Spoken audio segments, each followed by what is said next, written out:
आदमी को कोरोना हो जाता है और यहाँ पे 7-7, 8-8 लोग IAS IPS खड़ा होते उनको दिन दहाड़े धुआंधार कर दिया जाता है। ये क्षमता कहाँ से आता है? ये प्रशिक्षण से आता है। ये प्रशिक्षण से आता है। इसी को माननीय बाबा साहब अम्बेडकर क्या बोलते हैं? शिक्षा वो शेरनी का दूध है, जो पिएगा वो दहाड़ेगा। आज तक इस समाज को मिलावट वाला दूध पिलाया गया है। मिलावट वाला दूध पीने की वजह से हम लोग गुर्राना भूल गए। आप लोग यकीन मानिए, मैं आप लोगों को शुद्ध वाला दूध पिलाऊंगा। मैं आप हमारे साथ में 1 साल की संगति कर लीजिए, मैं बता रहा हूं दुनिया धुआं धुआं हो जाएगा। बोल बच्चासी जय मूल निवासी, बोल बच्चासी जय मूल निवासी। तो साथियों, वास्तविक प्रतिनिधित्व ये है। वास्तविक प्रतिनिधित्व का मतलब होता है साथियों, सही मायने में शिक्षित इंसान का मतलब ये होता है साथियों कि सही को बोलने का हिम्मत रखना और गलत को विरोध करना, वो होता है शिक्षित आदमी का पहचान।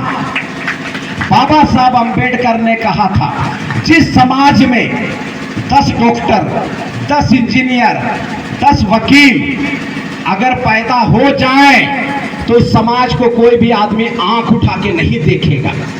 लेकिन हमारे समाज को पिछले 78 साल से ऐसा देख रहे लोग, बात देख रहे नहीं कि देख रहे, ऐसा निटरा निटरा के देख रहे। हमारे लोगों को डरवाने का काम किया जा रहा है। क्यों किया जा रहा है? क्योंकि हमारा जो पढ़ा लिखा नौकरी पेशा जो क्रीम समाज है, वो पे बैक टू सोसाइटी समाज को नहीं करता है।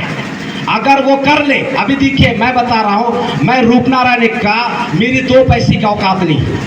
अभी जो मैं चड्डी पहना हूं, ये भी चड्डी समाज के आंदोलन का पैसा है।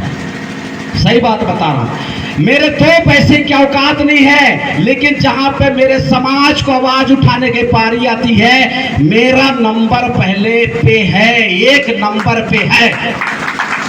अगर साथियों आप लोग इसी तरह का माइंड सेट अगर करें, अपने समाज के हर समस्या के सामने तटस्थ होकर खड़े रहे, हमारे जो समाज के नौकरी पेशे लोग अगर पे बैक सोसाइटी के तहत हमारे समाज को अगर बुद्धि दें, पैसा दें और अगर श्रम करें, तो बाबा साहब का वो जो कथन है वो पूरा होने वाला है।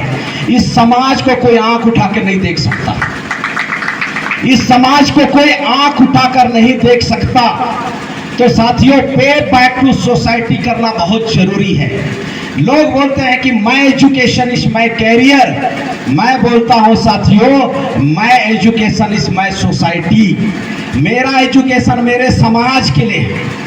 अगर पूरे लोग इस माइंड सेट के साथ में काम करें, ये जो हमारा जो आदिवासी समाज है, 801 जाति, 14 करोड़, 1700 जाति अनुसूचित जनजाति है ना, 1700 जाति में विभाजित हमारा अनुसूचित जनजाति, और हमारे 15 करोड़ से ज्यादा अनुसूचित जनजाति के लोग, अनुसूचित जाति के लोग और ओबीसी के लोग आधा भारत, 3743 जाति में बटे हुए हमारे ओबीसी के जाति के लोग। अगर वास्तविक प्रतिनिधित्व सिर्फ राजनीति में नहीं होता है, घर में होता है, खेत में होता है, समाज में होता है, पे बैक सोसाइटी में होता है, तो इस समाज को बदलने में 2-3 साल से ज्यादा समय नहीं लगने वाला है। लोगों को लगता है कि बहुत समय लगेगा। अरे कोई समय नहीं लगेगा भाई, क्योंकि मैं बोल रहा हूं तो ये परिवर्तन हो रहा है। अगर आप बोलेंगे तो कितना परिवर्तन होगा। एक मुंह बोल रहा है तो इतना परिवर्तन, अगर लाखों मुंह बोलना शुरू कर दे तो फिर कितना परिवर्तन। बोलने के लिए तैयार है, क्योंकि जो समाज गूंगा रहता है, नहीं बोलता है, वो समाज के लोग लाश उठाने का काम करेंगे, करते हैं, ऐसा बोला गया है। मैं हमारे समाज को लाश उठाते हुए देखना पसंद नहीं करूंगा। मैं मेरे समाज को चीखते, चिल्लाते और गुर्राते हुए देखना पसंद करूंगा। आप लोग गुर्राने के लिए तैयार हैं? यस।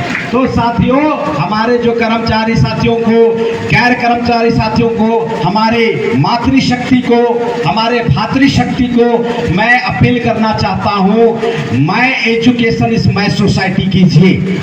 और भारत मुक्ति मोर्चा का प्रशिक्षण में और आदिवासियों का संगठन है राष्ट्रीय आदिवासी एकता परिषद, ओबीसियों का संगठन है ओबीसी, राष्ट्रीय ओबीसी, राष्ट्रीय पिछड़ा वर्ग मोर्चा, बहुत सारे ट्रेनर हैं। अभी जैसे हमारे 85 एक साथी है जुरुमिन साहब, 5वीं अनुसूची का कमाल का प्रशिक्षण देते हैं, लेकिन समय की कम का अभाव की वजह से मैं देखा कि वो बहुत अच्छा परफॉर्म नहीं कर पाए।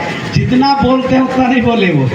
अगर उसको दे दिया जाए ना तो मन छिला देते हैं और पूरा हमारे खोपड़ी में फुफुआ देते हैं बहुत सारी बात। बहुत जल्दी वो कार्यक्रम कंडक्ट किया जाएगा। मैं लंबा समय ना लेते हुए मैं अंत में ये बात कहना चाहता हूँ साथियों, आप लोगों को जो आपके समाज के विरोध में सामाजिक संगठन, राजनीतिक संगठन काम करता है, उसको यथाशीघ्र दरकिनार करने की जरूरत है। क्योंकि अगर जिस पत्थर को ढो के अगर आपको मरने जैसा एहसास हो रहा है कि अभी मर जाऊं तभी मर जाऊं, तो उस पत्थर को तत्काल उसी जगह पे छोड़ जाना चाहिए और एकदम हल्का फुल्का हो जाना चाहिए, है ना। यानी कि जो संगठन, जो सामाजिक संगठन और राजनीतिक संगठन आपके समाज के लिए समस्या पैदा कर रहा है, उसको छोड़ने में आपकी भलाई है। आप छोड़ेंगे तब जाके समाधान आप कर पाएंगे, क्योंकि समस्या आपका है तो समाधान भी आप ही को करना पड़ेगा। आपका घर चोरो होगा तो पत्थर का आपका सेठ बनिया लोग जाके आपका खपरा को नहीं छाएगा, आप ही को चढ़ना पड़ेगा छानी में।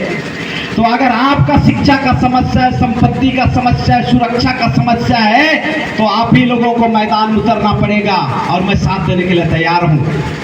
आप लोग साथ देने के लिए तैयार हैं? तो साथियों बहुत सारी बातें होंगी और मुझे मुख्यतः हमारे जो राष्ट्रीय अध्यक्ष महोदय हैं अनिल माने साहब, मुझे भी सुनना है क्योंकि मैं बहुत सीखता हूँ, बहुत सीखता हूँ। मैं समस्त लोगों से अपील करता हूँ, समय की नजाकत है, लेकिन सुने बगैर मत जाना। सुने बगैर जाओगे तो अपराध हो जाएगा, क्राइम हो जाएगा। बाबा साहब ने कहा है low crime is enemy, low M is enemy, ऐसा इंजीनियर साहब। लो एम, छोटा लक्ष्य क्राइम है, ना सुनना भी अपराध है। क्योंकि आपको सुनाने के लिए दिल्ली से चल के आए हैं 1300 किलोमीटर दूर, तो निश्चित रूप से एक दिन का समय को आप मैनेज करेंगे। 5 बजे तक कार्यक्रम चलेगा साथियों, और ये स्वाभिमानी आंदोलन है। अभी हमारे बहुत सारे जो युवा जंबाज साथी हैं आप लोगों के बीच में आएंगे। आप लोगों को जो यथाशक्ति, जो क्षमता आप लोगों को करते बनेगा वो आप लोग कीजिएगा। इसको जन आंदोलन नीति है, कोई दबाव नहीं है। अगर आपके पास में नहीं है तो आपको नहीं देना चाहिए, अगर आपके पास में है तो उसे निश्चित रूप से थोड़ा थोड़ा देना चाहिए, क्योंकि ये पब्लिक के खर्चे से ये कार्यक्रम कंडक्ट होता है। और समाज के लिए जो पे बैक करना है, जिनके पास में अच्छी बुद्धि हो, बुद्धि के माध्यम से मदद कीजिए। जिनके पास में पैसे हो वो पैसे दे के मदद करें, और जिनके पास में हमारे जैसे श्रम करने की समय हो तो समाज के लिए श्रम करके पे बैक देना चाहिए। ये तीनों पे बैक से आंदोलन सफल होता है। ये तीनों समाज को वापस करने से समाज मजबूत होता है। क्योंकि एक गिलास पानी की परवाह कर रहे हो आप, एक गिलास पानी जिस बोर से निकलता है उसकी परवाह सिखा रहा हूं मैं आप लोगों को। एक गिलास पानी खत्म हो जाएगा, लेकिन जो बोर है वो अनंत काल तक आपको पानी देगा। आपका बोर सूख रहा है, आपका दुश्मन सुखा रहा है, और उसी को लबालब करने के लिए आज माननीय अनिल माने साहब को बुलाए गए हैं। इस मौके पर इतनी ही बात बोल के, इतना ही संदेश देकर मैं अपनी बात को मैं समाप्त करता हूँ, विराम देता हूँ। बहुत बहुत धन्यवाद। जय मूल निवासी, जय मूल निवासी। एक बार हम इधर से बोलेंगे बोल 85, आपको जोरदार बुलंद आवाज में बोलना है जय मूल निवासी।